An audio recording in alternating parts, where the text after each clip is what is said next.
Well, we're still waiting for the Madlanga Commission to kick off on this Wednesday morning, but it's heard about simmering tensions between the Hawks and the SAPS.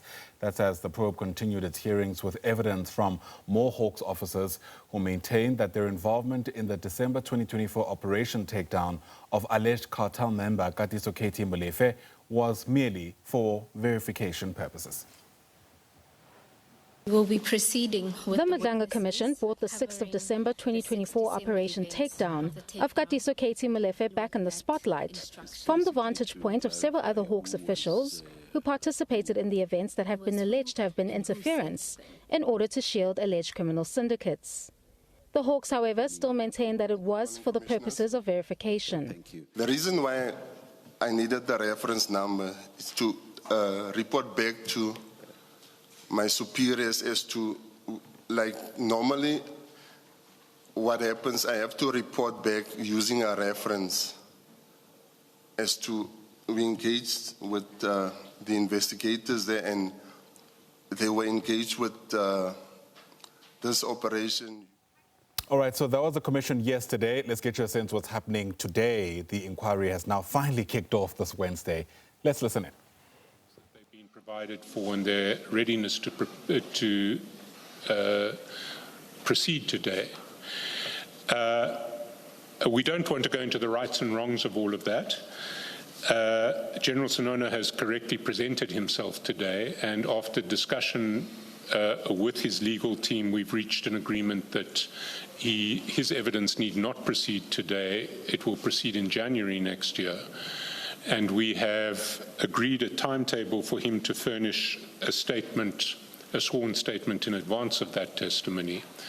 And so with leave of the Commission, if I can just hand up a draft order that we would ask to be handed down, which will record the agreement between ourselves and the legal team for General Sona.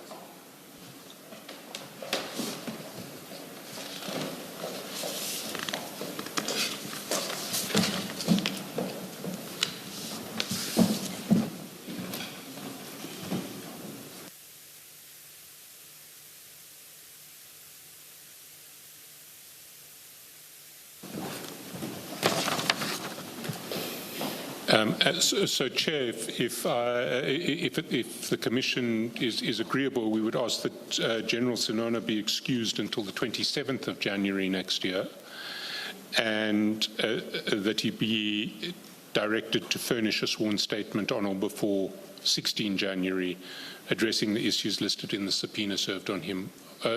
Subpoena dated is 13 November. I'm not sure if it was served on that day. Thank you, Mr. Chairperson.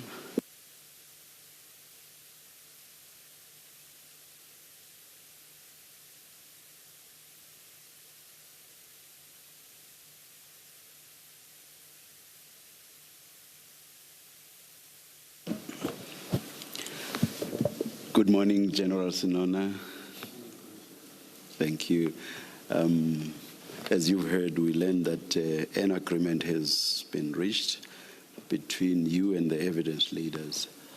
By agreement between General Sona and the evidence leaders, the following is ordered. 1, it is recorded that General Sona is in possession of all documents emanating from the Commission that he requires to consider for the purposes of preparing his witness statement. 2, General Sona will furnish to the Commission on or before 16 January 2026 a sworn statement addressing the issues listed in the subpoena dated 13 November 2025 for him to appear to give evidence before the Commission.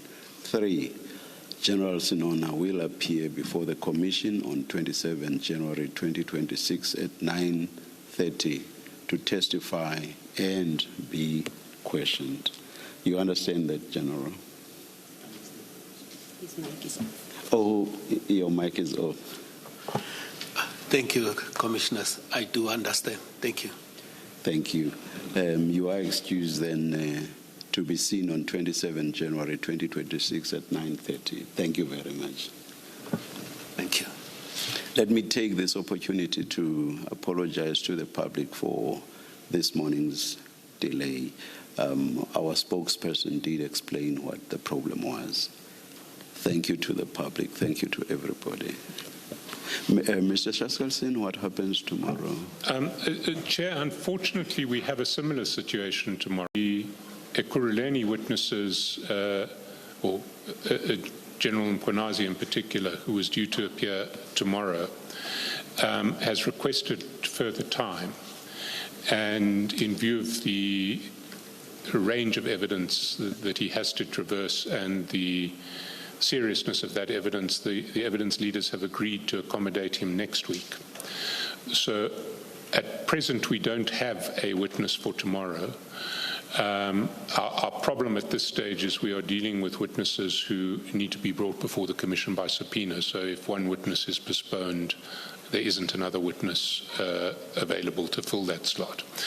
On Friday, General Sentumula will be appearing to testify in relation to issues concerning the PKTT dockets.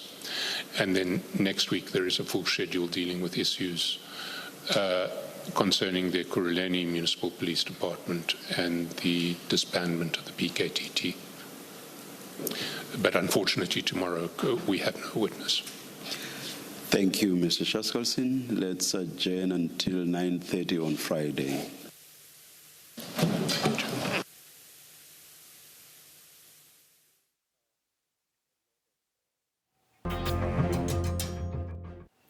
Welcome back. Let's continue then with the very latest from the Madlanga Commission of Inquiry, which will resume now, not tomorrow, but on Friday at 9:30.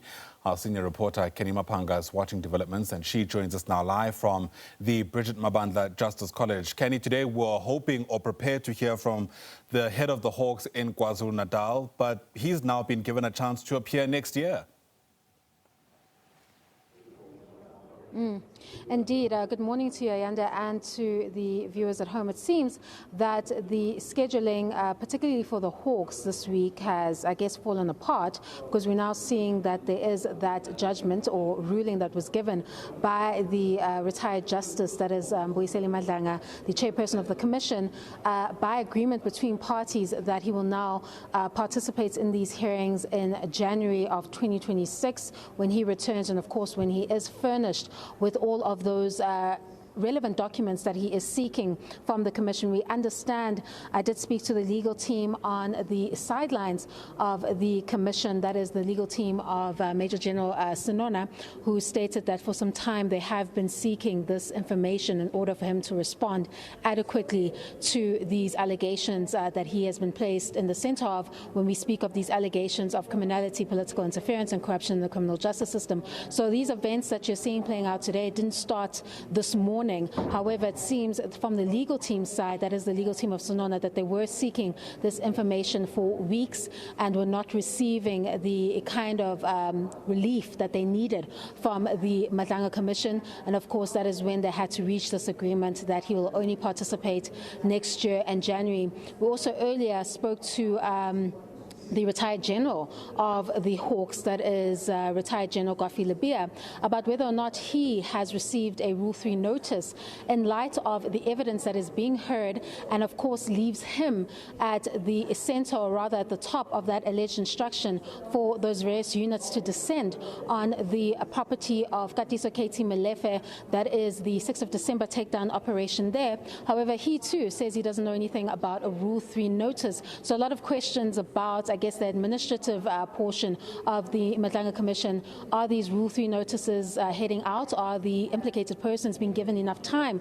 to consider the evidence before they actually prepare to appear before this Madlanga Commission probe? Because remember, Sona, his allegations are quite different and a little bit more serious, because he is facing allegations relating to the alleged cartel member Vusimuzi Cat Matlala, where it is alleged that Matlala allegedly was proceeding bidding to, I guess, acquire a property for Sona through his son, allegedly Tato.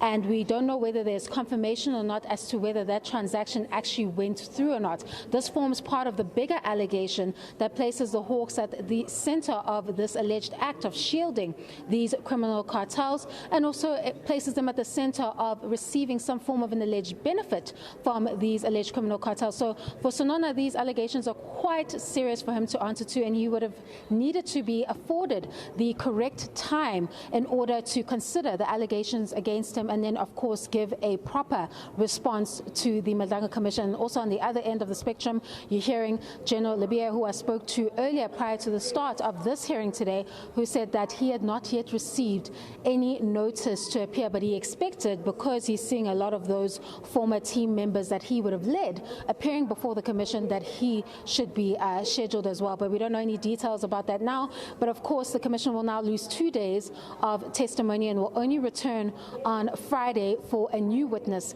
to begin with that evidence as it continues its probe towards these allegations of criminality, interference and corruption in the criminal justice system. Yeah, and on Friday, we've already kind of gotten wind of who the witness might be. That's Lieutenant General Sintimule, and she's expected to shed light about that directive to move those 121 dockets from the PKTT's offices in KZN to the SAPS's headquarters in Pretoria.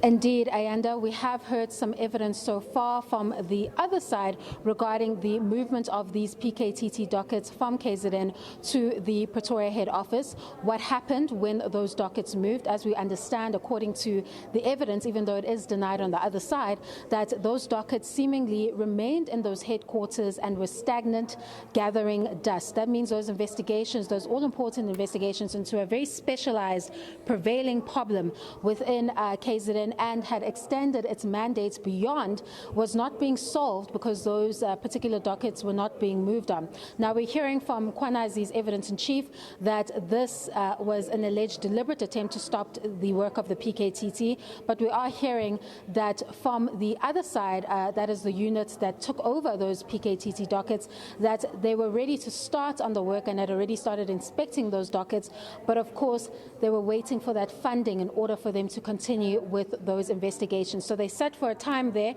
before we saw any movement with relation to those PKTT dockets. So that particular witness will have to go into further detail about what more the Commission could learn about the movement of these dockets, which is so critical to this probe because it speaks to the question of why did the minister disband the PKTT, and then of course it speaks to the kind of investigations and the work that they were doing, and whether or not it was needed in the current political landscape. So hopefully that testimony will continue on Friday and the Commission will not be placed in a position where it has to, I guess, roll over testimony like it has today. Yeah, important, of course, because the Commission doesn't have forever to essentially get around this work. We do know that there's been a very tight schedule, so to speak, for them to finally table their report. Kenny Mapanga for that update. Thanks very much indeed.